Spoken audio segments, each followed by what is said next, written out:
Okay, girls. Today we are going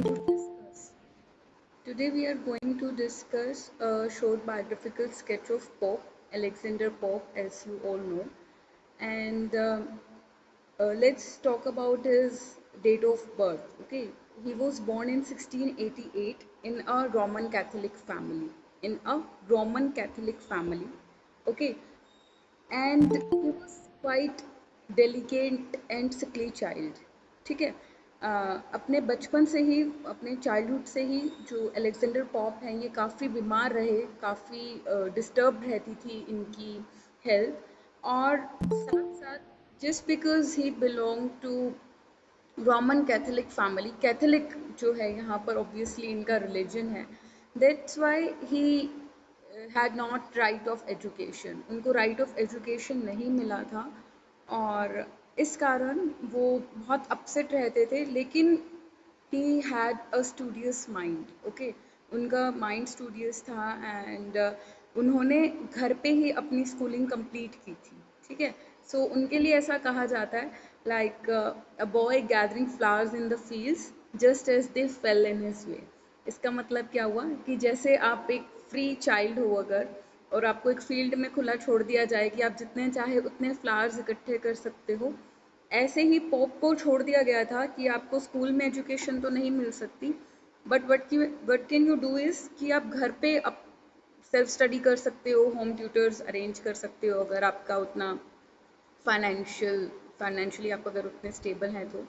इस तरह, ठीक है। So what do we know about his childhood? Number one, he was a sick child. Okay, his health was not so well, and उनका उनका जो religion था, उन्होंने पहले तो उनके लिए प्रॉब्लम क्रिएट कर दी उनकी स्कूल लाइफ के लिए। बाद में वो बिजनेस भी नहीं कर सकते थे क्योंकि उनकी हेल्थ बहुत डेलिकेट थी। ओके, सो क्योंकि उनका लिटरेचर में बहुत ज़्यादा इंटरेस्ट था, व्हाट डिड ही डीज कि जो ड्राइडन है, आपने मे बी नाम सुना हो, he is a poet, he is a critic of 18th century. And जो ड्राइडन है उनका ट्वेल्थ उनका इंटरेक्शन हुआ था पॉप से जब pop was of 12 years। So what happen that यहाँ पर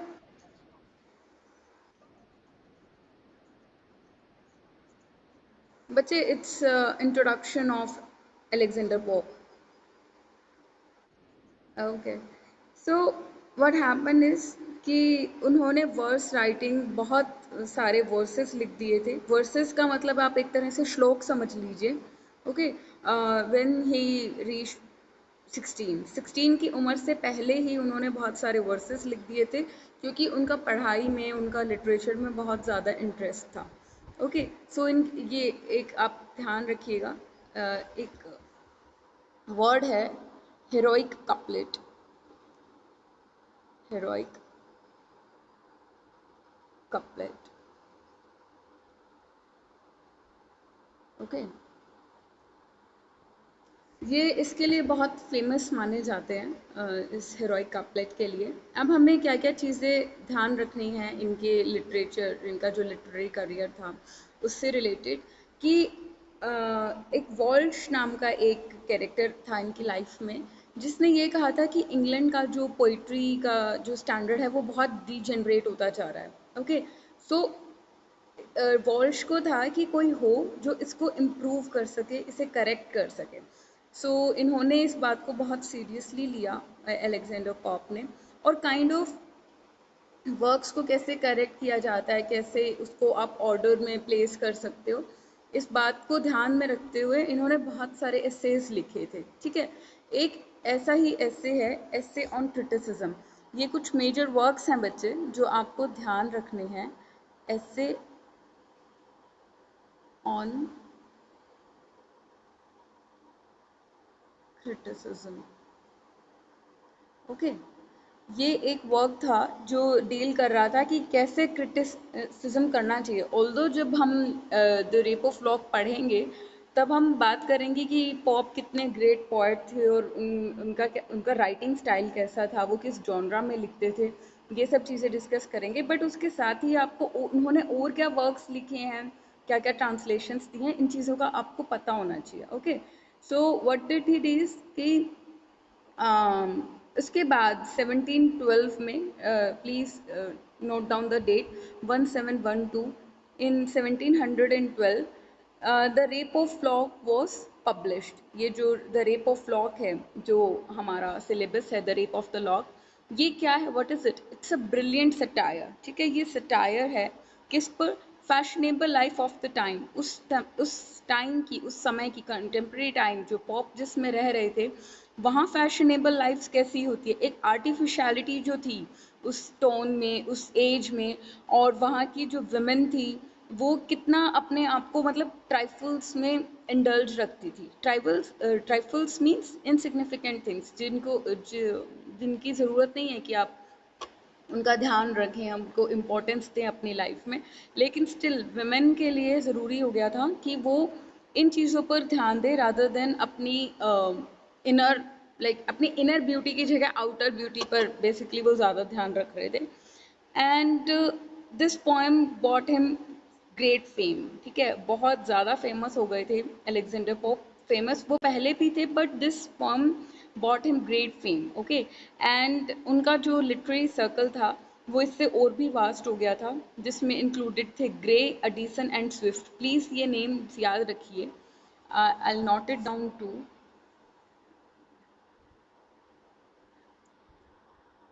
ग्रे,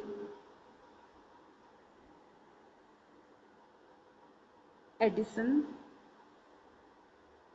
एंड स्विफ्ट। ओके, और ये सब जो थे, Alexander Pope, Thomas Gray, Addison and Swift, इन सब ने मिलकर एक क्लब बनाया था, एक लिटरेरी क्लब, जिसे कहा जाता है स्क्रिबलर्स क्लब। स्क्रिबलर्स, स्क्रिबलर्स लिटरेरी।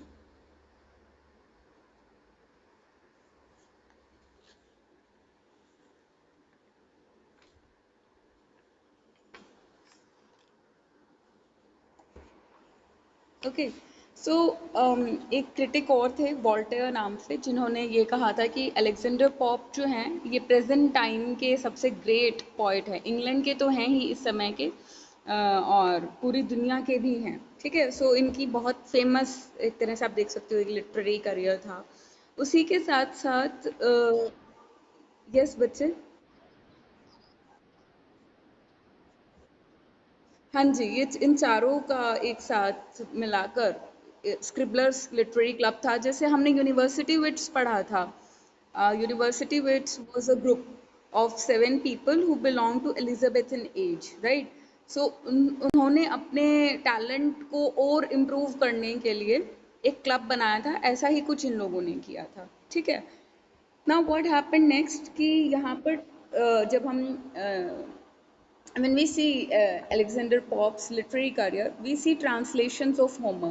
होमर जो है बच्चे, ये बहुत ग्रेट पोएट माने जाते हैं, एंशियंट ग्रीक पोएट हैं ये, और इन्होंने होमर के major works Iliad and Odyssey, ठीक है, इनको ट्रांसलेट किया था, जो कि बहुत टेडियस जॉब माना जाता है। टेडियस मीन्स बहुत ही थका देने वाला या बहुत लंबा काम। अब आप मान लीजिए कि when we talk about epics, तो महाभारत आता है हमारे माइंड में। Mahabharata is Indian epic, Ramayana is there and so many Purana are there. अगर उनकी ट्रांसलेशन कोई करने लगे तो उसके लिए उसको कितनी डीप नॉलेज चाहिए होगी कि पहले वो हमारे लैंग्वेज समझता हो, है ना, और उसके बाद वो उसका एसेंस समझता हो। ये नहीं हो कि ट्रांसलेशन के दौरान उसका जो एसेंस था वो कहीं ख़त्म हो जाए, तो उसका मज़ा नहीं रहेगा फिर वर्क को पढ़ने का। ठीक है, so what he did is Alexander Pope translated Homer's major work Iliad and Odyssey. ये जो ट्रांसलेशंस हैं बच्चे, these things you can use in Iliad and Odyssey. Iliad and Odyssey. Okay, ये ट्रांसलेशंस जो हैं ये बहुत इम्पोर्टेंट वर्क माने जाते हैं अलेक्जेंडर के टाइम के। उसके बाद कुछ एक पोएम्स हैं जो इम्पोर्टेंट है. One is elegy to the memory of an unfortunate lady, elegy to the memory of an unfortunate lady and epistle of Eloisa to Abelard. ठीक है, ये कुछ एलिजीज हैं जो पॉप ने लिखी थी, ये भी फेमस एलिजीज थी. एक उनकी पोएम है डंसियार्ड. यहाँ पे क्या हुआ था, थियोबोल्ड नाम का एक कैरेक्टर था, एक पर्सन था इन पॉप्स लाइफ. और यस सुमन,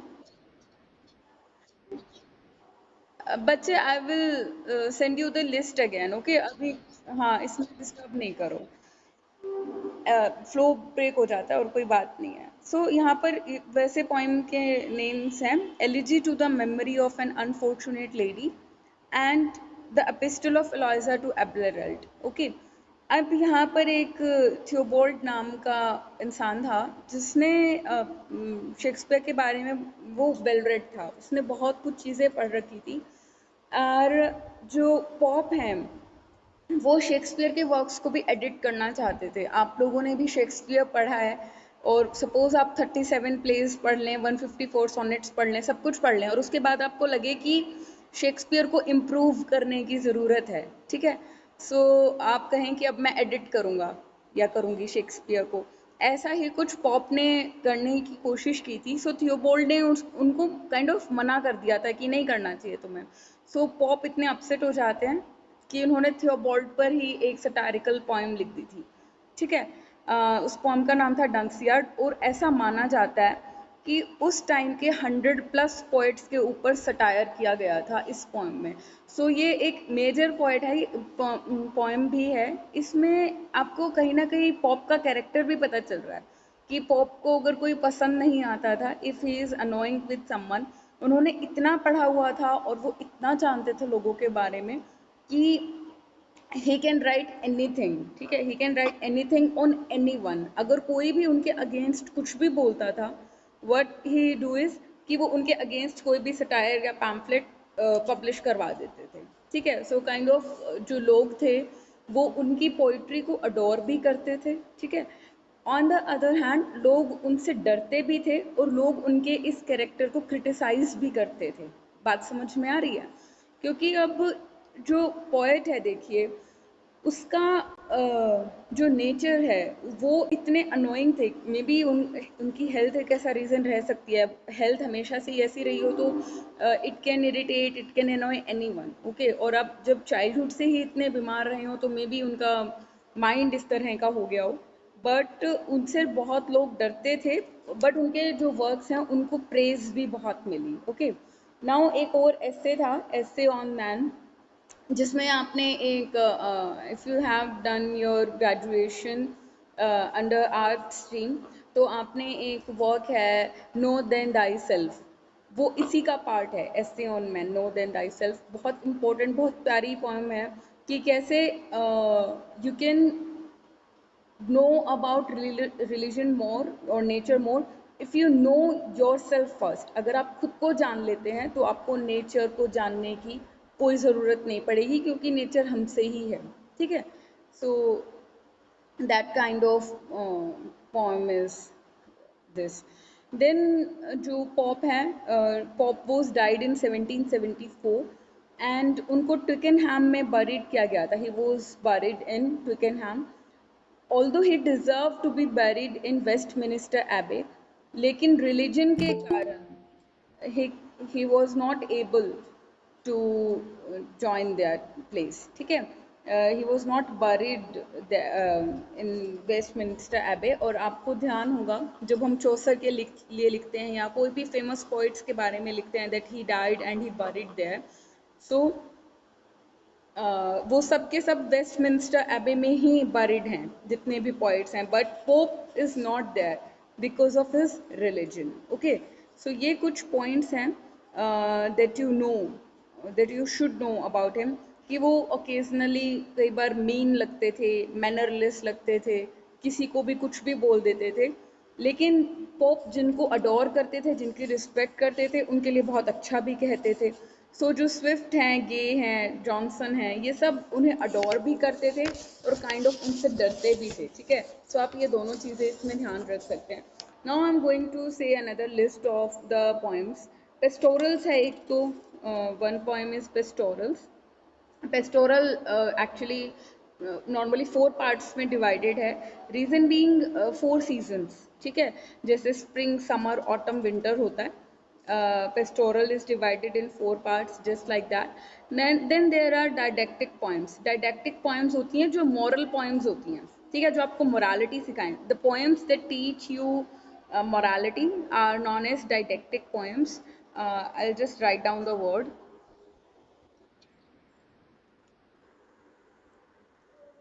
didactic poems.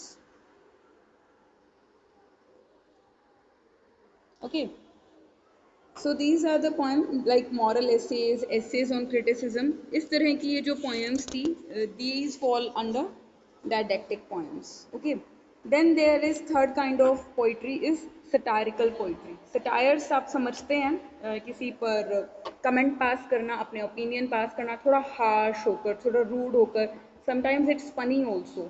ठीक है, जैसे आपने ये सटायर वर्ड बहुत कॉमन है, यूज़ किया ही होगा आप लोगों ने। सो जो the rape of the lock है, it is actually a satirical poem, ठीक है, it's a mock heroic poem. It describe actually an incident, ठीक है।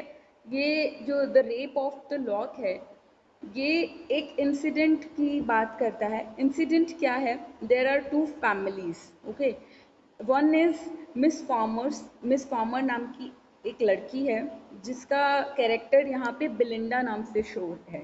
जब पोएम हम पढ़ेंगे आपको पता भी चल जाएगा। Another one is Lord Peter. ये एक वेल ब्रेड लॉर्ड है। और कैसे यहाँ पर इनके बीच एक फाइट हो जाती है। और यहाँ पर जो डिस्क्रिप्शन है कि बिलिंडा कितनी रिच है, उसके पास क्या क्या चीज़ें हैं, और जितने भी एक चीज़ें एक गर्ल कैन इमेजिन कि that should be in my wardrobe और that should be like my accessory, सब कुछ है बिलिंडा के पास। और यहाँ पर ये जो लॉर्ड पीटर हैं, ये मजाक मजाक में एक जगह ये मिलते हैं, बॉल पार्टी में, काइंड ऑफ पार्टी लगा लीजिए, वहाँ मिलते हैं। ये देखिए तो, वो सुनिए आप, title the rape of the law, ये कितना सीरियस वर्ड सुन लगता है, रेप, है ना। कि बिना किसी की कंसेंट के आप किसी के साथ कुछ करें, that is known as rape, right. Now rape of lock. Lock क्या होता है? लॉक होते हैं कर्ल्स, ठीक है। गर्ल्स आप समझती होंगी, बालों के जो कर्ल्स होते हैं, हेयर कर्ल्स जो होते हैं, उनको लॉक्स कहते हैं, ठीक है। सो यहाँ पे क्या कह रहा है? रेप ऑफ लॉक मतलब हुआ क्या था पार्टी में, ये अनॉय हो जाते हैं, कुछ बात हो जाती है, एंड लॉर्ड पीटर चुपके से बिलिंडा का एक लॉक कट कर देते हैं सीजर से, ठीक है। And that is known as, that incident, that very incident is known as rape of the lock, ठीक है। सो कितने ट्राइफल इंसिडेंट को इन्होंने कितना एक्सट्रीम इंसिडेंट बना दिया। So it that's why it falls under this category, okay. And then Dunciad, if we talk about satirical poetry, Dunciad एक must poem है, ये एक बहुत लंबी satirical poem है। It's almost written in form of an epic, ये एक epic form में है। ये उनके लिए लिखी गई है जो चीप राइटर्स हैं, पोइट्स हैं, और जिन्होंने कभी भी पॉप को ऑफेंड किया है, उन सबके अगेंस्ट उन्होंने डंसियड लिख दिया था, okay. Then there are imitations of Horace, epistles to doctor Arbuthnot, ये कुछ छोटे छोटे वर्क्स हैं। These are Pope's writings in the satirical genre. Then we have lyrical, एक दो लिरिकल पोइम्स भी लिखी हैं पॉप ने। One is ode of saint Cecilia's day and another is elegy. Elegy जो मैं अभी आपको बता रही थी, elegy to the memory of an unfortunate lady, that is these 2 poems fall under the genre of lyrical poetry. Then the translations are there. Translations आपको ये दो ही याद रखनी है, Iliad of Homer and the Odyssey of Homer, okay. So ये this was all about the introduction of the Pope, how was his life and his major literary works, what he has given. In the next lecture, we will discuss about the plot of the Rape of the Lord. Okay, so that's it for today. Thank you very much.